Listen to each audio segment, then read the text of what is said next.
Our London correspondent Juliana Olainka joins us now. Juliana, it's clear a number of people in those protests feel connected to America and feel the same issues that exist in the U.S. also exist in the United Kingdom, right? Definitely so. I would say, Amarachi, I saw and heard those comments from a couple of those protesters. This is massive. It's a huge day. This is the second day that protesters here in London have demonstrated. They're currently descending upon Whitehall and Downing Street. Apparently 15,000 people have come out to show solidarity to what's been happening in America. And this is the largest mass gathering we've had since the lockdown was announced on the 23rd of March. Look, I think, I can speak for everybody where I can say that it doesn't matter about colour or nationality. Everybody was affected by seeing those pictures of George Floyd and that evil, brutal murder. And as you said at the top, there are circumstances and structural racial inequalities here in Britain that absolutely people of colour feel they share with their African American counterparts. Of course, I don't need to go too far back. I can only go as far back as Brexit. And as soon as voted to leave in June 2016,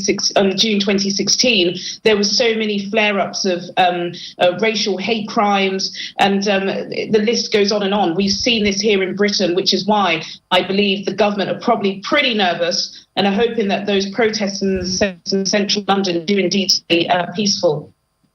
Yeah, and we have seen, those same issues surrounding Black people impacting, on the fight against COVID-19. Was just yesterday, the Public Health England released a report on how Black and ethnic minorities are up to 50% more likely to die after becoming infected with COVID-19. Has Britain at least tried to face these issues head on?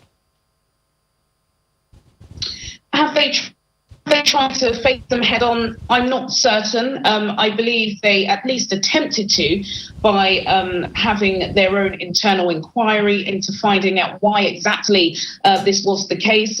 What we do know, and this is really from community leaders doing their own research, it's because many people of colour are in low economic positions. They were on the front line.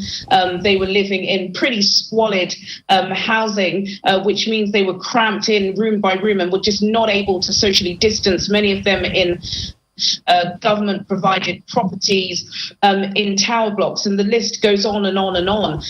There were suggestions, there were reports from Sky News that the government were actually trying to minimise the impact of that inquiry because they didn't want to flare any of the tensions in relation to George Floyd's death across the pond. But I believe the COVID-19 inquiry and finding out that a global pandemic and an illness can affect race more than it does class. It just goes to show just how much and how deep some of these racial inequalities are.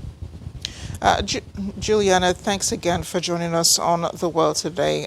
We do understand the relationship between the US and the UK, and Boris Johnson saying that he thinks that the protesters have a right to protest. So thanks again for joining us on the program.